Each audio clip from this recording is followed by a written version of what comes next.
This guide will explain how to outsmart a narcissist. We will explore the hidden psychology they use to control you and warp your personal sense of reality.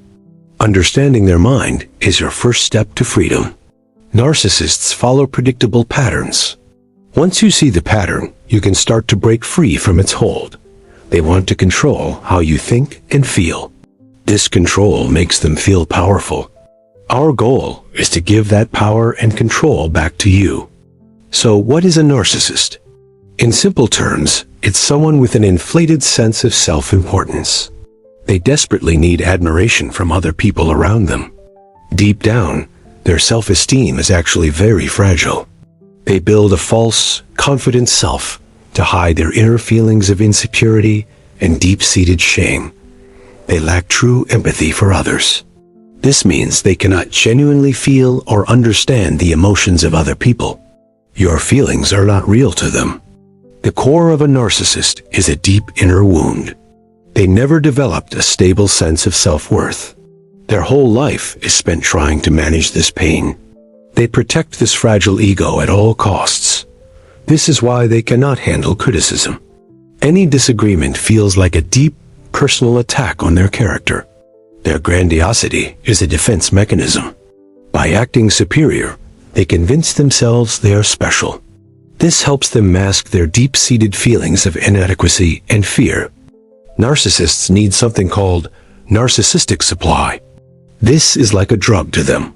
It is any form of attention, admiration, or even fear from other people. You are a source of this supply. Your praise, your love, your arguments, and even your pain can feed their ego. They need it constantly to feel okay. When their supply runs low, they feel empty and bored. This is when they will desperately seek out attention, creating drama, or finding a new target. Healthy confidence is internal and quiet. It doesn't need constant validation. Narcissism is external and loud. It constantly demands proof of its own greatness from others. A confident person can admit when they are wrong. A narcissist cannot. Admitting fault would shatter the perfect, false image they have so carefully constructed for themselves. Remember, their behavior is not your fault. You are targeted because of your good qualities. Your kindness, empathy, and willingness to love are what they seek. The cycle of abuse often begins with love bombing.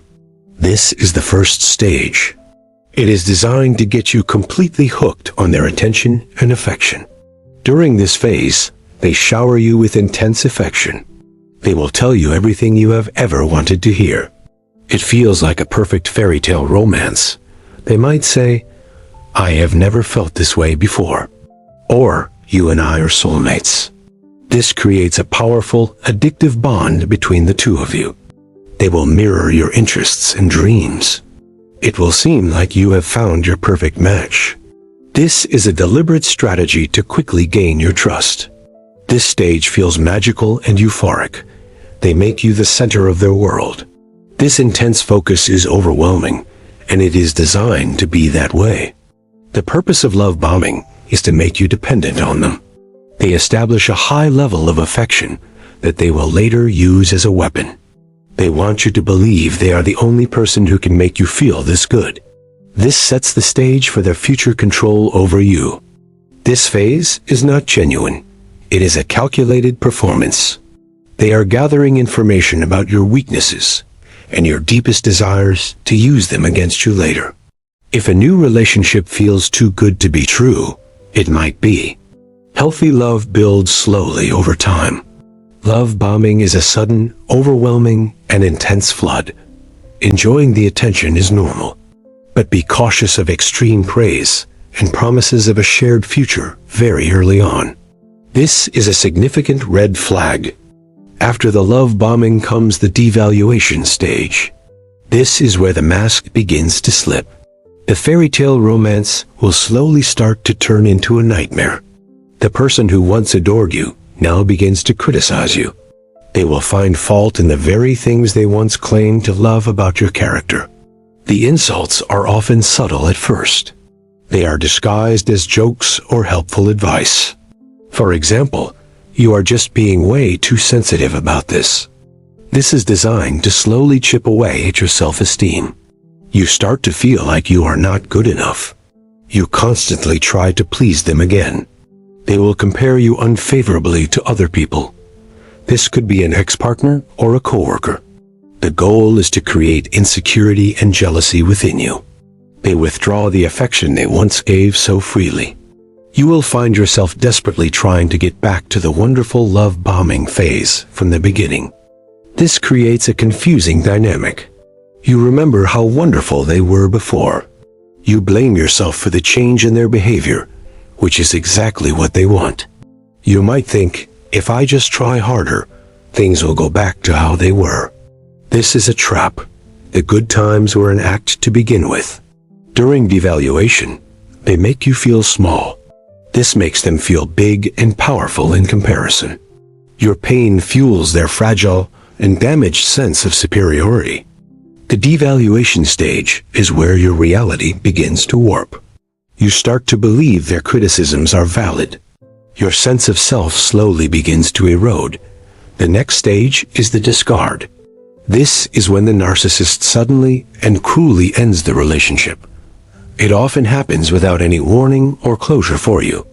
You have been devalued to the point where you no longer provide good narcissistic supply.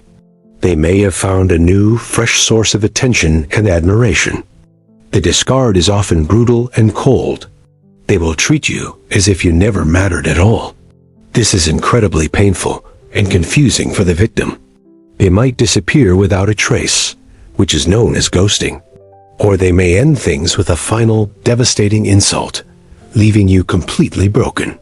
Being discarded feels like being thrown away like trash. It is important to remember their actions are a reflection of their disorder, not your actual worth. After the discard, do not be surprised if they try to hoover you. Hoovering is named after the vacuum cleaner. They try to suck you back in. The narcissist may suddenly reappear in your life weeks, months, or even years later. They do this when their new source of supply has run out. They will contact you with fake apologies or sentimental memories. They might say, "I miss you so much," or "I have finally changed my ways." Do not believe their promises. This is not genuine remorse. It is a manipulative tactic to see if you are still available to be a source of supply. They may create a fake crisis to get your attention. For example, they might claim they are sick or in trouble and need your help immediately. Hoovering preys on your empathy and your memory of the good times. They know exactly what to say to pull at your heartstrings and confuse you. The best response to a hoovering attempt is no response at all. Any engagement, even angry engagement, gives them the attention that they are desperately seeking. If you get pulled back in, the cycle will repeat. The love bombing may return for a short time, but the devaluation will follow, often worse than before. Recognizing hoovering for what it is, a desperate and selfish act, is crucial. It is not about love. It is about their own selfish need for validation. Understanding this cycle of love bomb, devalue, discard, and hoover is key. It shows you their behavior is a predictable pattern, not a real relationship. Now let's discuss the primary weapon, gaslighting. This is the main tool they use to control your reality. It is a slow, insidious form of psychological poison. Gaslighting makes you doubt your own perceptions and your sanity. The narcissist will deny events that you know, for a fact, have actually happened. They will say things like, "That never happened," or "You're imagining things." They say it with such conviction that you start to question your own memory.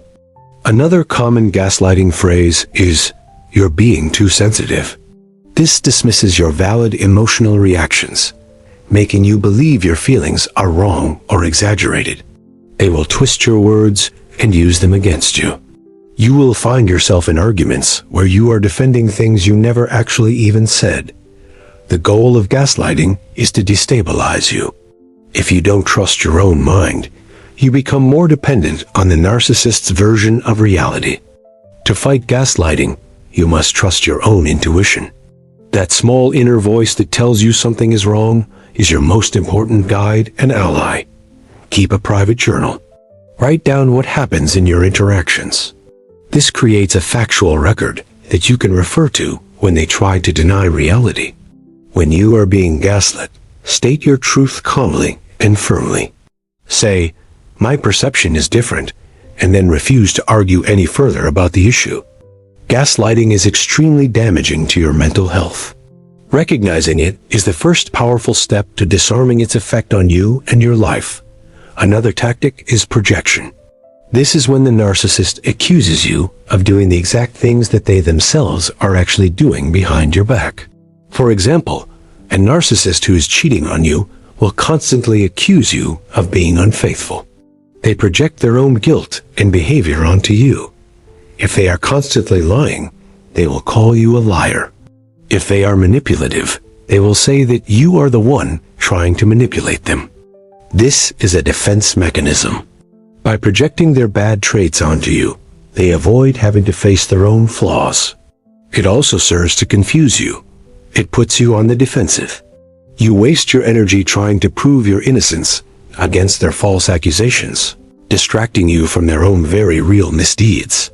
Narcissists also use word salad in arguments. This is a stream of confusing, circular, and irrelevant statements that are designed to overwhelm and exhaust your mind. You might start a conversation about a simple issue. It will quickly devolve into a dizzying maze of accusations, past grievances, and nonsensical points. The purpose of word salad is not to resolve a conflict. The purpose is to win by making you so confused and tired that you give up completely. You will walk away from these conversations feeling drained and disoriented. You won't even be sure what you are arguing about in the first place. The best way to handle word salad is to refuse to participate. You can say, "This conversation is not productive," and then calmly walk away. Narcissists also use flying monkeys. These are people that the narcissist manipulates into helping with their agenda. They often don't know they're being used. The narcissist will play the victim to these people. They will spread lies and rumors about you to turn your own friends or family against you. This is a tactic of isolation. If they can cut you off from your support system, you become much easier for them to control and manipulate. Be cautious about who you trust with information. The narcissist will use any shared vulnerability against you by twisting it and sharing it with others. If someone confronts you based on the narcissist's lies, try to stay calm. Understand that they are being manipulated, just as you once were. So, how do you outsmart them? The first and most critical step is recognition. You must see the abuse for what it truly is. A pattern. Acknowledge the truth of the situation. Stop making excuses for their bad behavior. Stop hoping they will change. They have shown you who they really are. Trust your gut feelings. Your body often knows something is wrong long before your mind accepts it. That feeling of walking on eggshells is a major warning sign. Educate yourself about narcissistic personality disorder, NPD. Learning the terms and tactics will validate your experiences. You will realize you are not alone in this. You can't outsmart someone if you don't know the game they are playing. Now you know the game is about control, supply, and protecting their fragile ego. The next step is to set strong boundaries. Boundaries are rules you set for yourself to protect your well-being. They define what you will not tolerate. A narcissist hates boundaries because boundaries challenge their control over you. Expect them to react with anger, blame, or by playing the victim when you set one. Start with small boundaries. For example, "I will not discuss this topic with you anymore." Or, "Please do not raise your voice when you talk to me." When they violate a boundary, there must be a consequence. This might mean ending the phone call or leaving the room. You must enforce your own rules. Setting boundaries teaches you to value yourself again. It is a powerful act of self-respect. You are telling them and yourself that your needs matter. The most powerful boundary of all is no contact. This is the most effective way to protect yourself and begin healing. It cuts off their supply. No contact means completely blocking them. Block their phone number, social media accounts, and email. Do not check up on them. Erase them from your digital life. If you have to co-parent, use the gray rock method. Be as boring and unresponsive as a gray rock. Give short, factual answers without any emotion. The gray rock method makes you a boring source of supply. They thrive on drama and emotion. If you give them none, they will lose interest. Going no contact is incredibly difficult, but it is the ultimate way to outsmart them. You are taking yourself out of the game entirely. You win. Now, you must focus on your own healing journey. The abuse has likely taken a significant toll on your mental health and your overall sense of self-worth. Reconnect with the person you were before you met them. What were your hobbies? Who were your friends? It is time to rediscover your own identity. Seek support from a qualified therapist who understands narcissistic abuse. They can provide tools and validation that are essential for your personal recovery and well-being.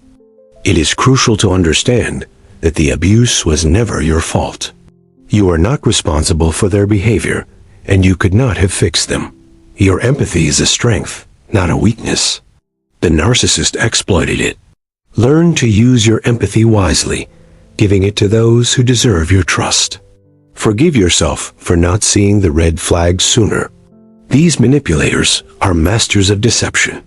Many intelligent and caring people fall into their intricate traps. Rebuilding your self-esteem is a slow process. Practice daily self-care and positive affirmations. Treat yourself with the kindness that they denied you for so long. Learning to trust yourself again is the most important part of healing. Your intuition was right all along. Now you can listen to it without any doubt. Outsmarting the narcissist isn't about playing their games better. It is about choosing not to play at all. It is about reclaiming your reality and peace. By understanding their hidden psychology, you take back your power.